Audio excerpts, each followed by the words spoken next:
Hey, it's Matt Pinfield and Fan Pass backstage at the Big Ticket 2014, Jacksonville, Florida, X1029. Hanging out with Alan Wilkis of Big Data, who actually really is Big Data. Alan, good to see you, man. Good to see you too. You know what's so cool? Last time I ran into you, I was in the studio, like where you were managed in New York City, and I just said, they introduced me, and I'm like, oh man, I love that song. Oh. And I wanted to talk to you about, your whole thing, what you've been working on. I mean, you have been working with a lot of different vocalists. Yeah. Tell me how the whole thing started for you, because right now you're based in Brooklyn. But where are you from? Tell the audience and everybody. I'm from New York. Originally, Yeah. I grew up in Manhattan on the Upper What West Side. street? Really? No kidding. On Yeah. 78th. That's cool. What did your mom and dad do at the time? My mom is a Spanish teacher. Oh, My cool. dad does like real estate Oh, that's stuff. cool. Yeah, right, yeah. So were they always Manhattan people too? No, my mom's from Cuba. Wow, that's cool. Right? And my dad's from Baltimore. So when did she come? Like over? She came in, 1961, I believe. Oh, so like literally right when the She whole came Castro over, thing yeah, went down before the Bay right Pigs. right as Castro Wow. was coming to power. She came over just with her brother, and her parents came over later. Wow, but everybody lived and everybody was cool when they got out. Everybody made it. That's yeah, fantastic. eventually. That's amazing. Yeah. Wow, that's great stuff. Yeah. Great. And when did she meet your dad? Like They met. My dad was in college in Boston, and she was in grad school. What's in his Boston. nationality? Is he Cuban as well? He's from Baltimore. He's Jewish. Yeah. He's Eastern European eventually. Yeah. A few generations back. That's so cool that they met and fell in love, right? Yeah. How many brothers and sisters? I have one older sister. She's 5 years older than me, Yeah. and she's not a music person. Yeah.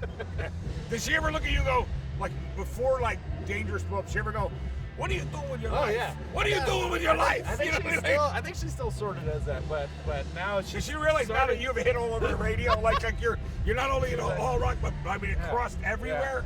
Now she's like, not only are you my annoying little brother, but now people know who you are. Yeah, now you're annoying lots of other people. Yeah, it's a cool thing though, isn't it? Yeah. No, that's great. I mean, I think we all go through that kind of thing when we're going. So tell me, when you started Big Data, Yeah.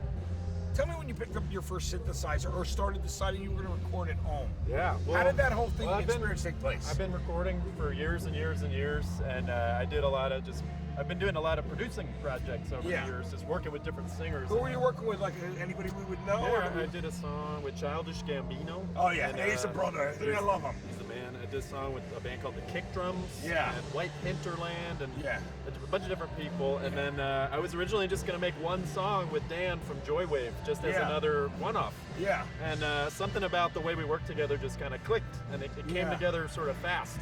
And I liked it right away. Yeah. Usually it takes finessing and all. I know. that. I mean, the first time I think fans of the song like I am and yourself heard it, and we're like, wow, this is really cool.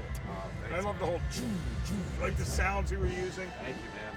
So it was originally, I'd just been doing a lot of producing. So you thought you were going to be a producer and you were really going to be behind the scenes. Yeah, just as like a studio guy. Yeah, I guess that's sort of what I was going for. And then when that song, it wasn't Dangerous yet. It was another piece of music.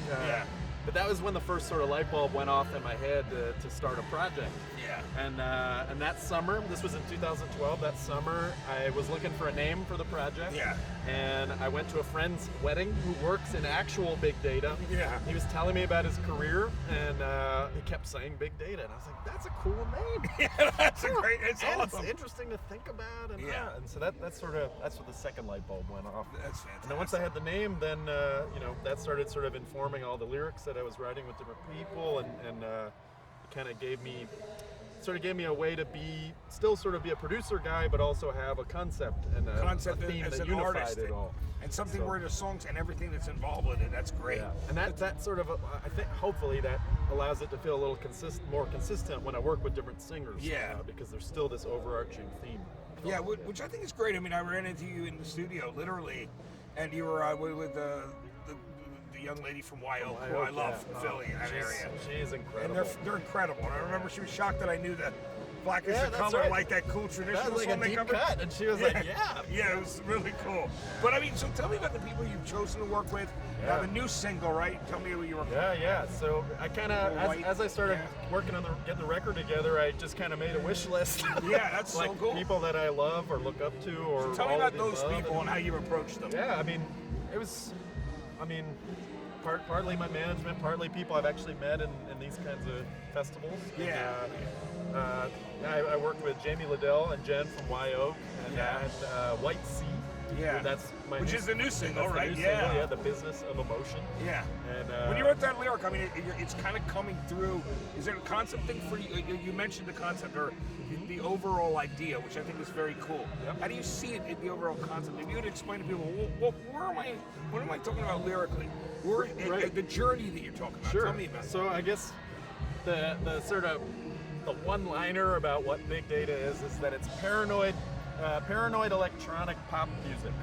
Yeah. And I basically just try to deal with different themes of technology and the internet and privacy issues online. And with each song, I sort of try to pick some new news story or some issue with technology, and then try to frame it as more of a pop song. So just disguise it just enough that it could be interpreted as just a regular straight out news song. story or a pop song. But if you read the lyrics more closely, you realize there's something a little more sinister or weird. Which I love. Which I mean, we don't know where all it's going to end, no matter what. Totally. We keep talking about it being the most greatest thing of all time or a downfall. We're not sure. And that's the thing. It's like there are so many pros and cons to technology. It really is. I would never advocate that we should abandon all our cell phones. Like I love my smartphone and I use it all the time. We all do. You know what I mean? I don't know if we can go backwards anyway. We forget about what life was like at that period of time. That's true. You watch a movie or a TV show, they're picking up a payphone. You're like, what? I never want to do that. And the funniest thing in the world was I once walked into a place where like it was a surgeon watching a band rehearse when I was doing A&R Columbia, and the whole search unit was horizontal payphones, like ripped out of the ground. Whoa. Wouldn't it be a great photo for like That when would you're, be pretty you awesome. gotta find that for you. That'd be All right, awesome. so you talk about the synth stuff you love. Is there any old school synth music or synth duos that you love from the 80s, 90s, or whatever? Your favorites? There's a ton. I love Yellow Magic Orchestra. Oh, they're fantastic. And Kraftwerk, Great Japanese obviously. band. And, oh man, there's a long Like Gary list. Newman or like Love OMD. I love Gary Newman. Yeah. And I love Gary Newman beyond the synth stuff. I love his writing. I love the whole way he used whole cyberpunk thing. like William Gibson and Philip K. Dick and all that great stuff. All that stuff. Yeah, it's amazing stuff. Post-apocalypse. That's very much what I'm going for. Yeah, which is so good, you know? Thank you. I know you'd be happy to hear it. Well, listen, thanks. Listen, Al, it's so good hanging with you Absolutely, today. man. Thanks for having me. Love seeing you in the studio. Now I'm seeing you. We're outside at the Big Ticket. That's right. Right? You know, a great radio station, 102.9. It was funny because every time you played in a different town, I was trying to follow you, come hang. And I'm like, oh, he's here the night before, he's here the night after. And I was like, literally.